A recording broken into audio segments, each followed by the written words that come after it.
আমরা আজকে এসেছিলাম আমাদের এখানে পঙ্গু হাসপাতালে গত আন্দোলনে যারা আহত হয়ে ভর্তি হয়েছেন তাদেরকে দেখতে এসেছিলাম। আসলে আমরা সবাইকে দেখতে পারিনি। সবাইকে দেখতে গেলে এখানকার চিকিৎসা ব্যবস্থায় ব্যাঘাত সৃষ্টি হবে এই চিন্তা করে আমরা অল্প সংখ্যক আহত ভাইদেরকে দেখে এখানে বের হয়ে এসেছি। ঠিক আমার পাশে আপনারা একজনকে দেখতে পাচ্ছেন, তার হাড় দুটোই ভেঙে গেছে বুলেটের আঘাতে, মাংসগুলা থেতিয়ে গেছে। কত সময় লাগবে ভালো হতে আল্লাহই ভালো জানে। আমরা আশা করছি তার হাড়টা ঠিকবে, কিন্তু আজকে দেখে আসলাম কতগুলা পা চলে গেছে, অলরেডি অ্যাম্পুটেড, কাটা হয়ে গেছে। এরা জীবনে ওই পাটা আর ফিরে পাবে না। তাও তারা একটা পা নিয়ে দুটা হাত নিয়ে হয়তো আল্লাহ চাইলে ইনশাল্লাহ বাঁচবে। কিন্তু যারা এই বুলেটের আঘাতে দুনিয়া থেকে চলে গেল, আমি এই মুহূর্তে তাদেরকে গভীর শ্রদ্ধার সাথে স্মরণ করছি। আল্লাহ পাকের দরবারে দোয়া করছি আল্লাহ যেন তাদেরকে শহীদের মর্যাদা দান করেন এবং তাদের পরিবারকে যেন আল্লাহ তাআলা প্রশান্তির হাত বুলায় দেন, সবরে জামিল আতা করেন। আর আহত যারা আছে তাদেরকে যেন দ্রুত আল্লাহ তাআলা সুস্থতার নিয়ামত দান করেন।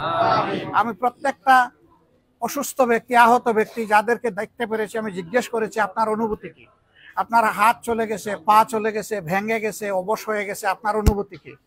সবাই একই কথা, আমি সুখী, আমি আনন্দ ভোগ করছি এবং আমি আল্লাহর শুকরিয়া আদায় করছি যে জাতির নাজাতের জন্য, মুক্তির জন্য আল্লাহ তাআলা আমাকে লড়াই করার শক্তি দিয়েছিলেন।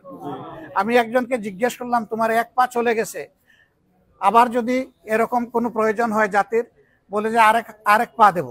আমি বললাম ওইটাও যদি চলে যায়, বলে যে জীবন দেব। মানুষ যখন এরকম নিজের জাতির জন্য দাঁড়ায় যায়, এই জাতিকে কেউ আর দাবায় রাখতে পারে না এবং কেউ পারবে না ইনশাআল্লাহ। আমরা দোয়া করি বর্তমানে যে পরিবর্তনটা এসেছে এটা যেন প্রত্যেকটি নাগরিকের জীবনে স্বস্তি এনে দেয়, সম্মান এনে দেয়, মর্যাদা এনে দেয়। আমরা যেন দেশের ভিতরে এবং বাইরে নিজের পরিচয়টা স্বস্তির সাথে, গৌরবের সাথে পেশ করতে পারি যে আমি একজন বাংলাদেশী। আল্লাহ তাআলা যেন এই তৌফিক দেন। আল্লাহর কাছে আরো দোয়া করি আগামীতে যারা দেশ পরিচালনার দায়িত্বে আসবেন তারা যেন আবার জালিমের ভূমিকায় অবতীর্ণ না হন, একই রাস্তা যেন তারা অনুসরণ না করেন।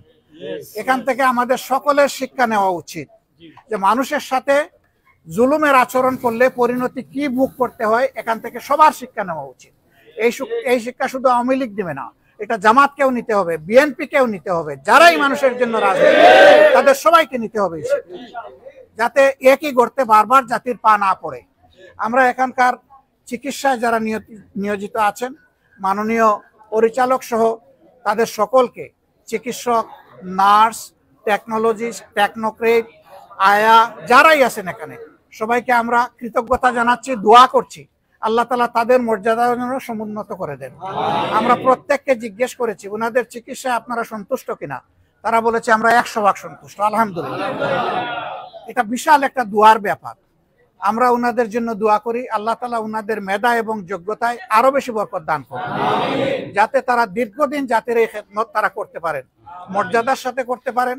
আপনাদের সকলের মাধ্যমে দেশবাসীর কাছে আমাদের অনুরোধ যে ক্ষয়ক্ষতি হয়ে গেল আমরা যেন সবাই আমাদের নাগরিক সামগ্রিক দায়িত্ব মনে করে শহীদ পরিবার, আহত এবং পঙ্গু যারা হয়েছে তাদের পাশে যেন আমরা আমাদের একটা খোলা অন্তর নিয়ে দাঁড়াতে পারি। আল্লাহ আমাদেরকে তৌফিক দান করুন। আসসালামু আলাইকুম ওয়া রাহমাতুল্লাহ।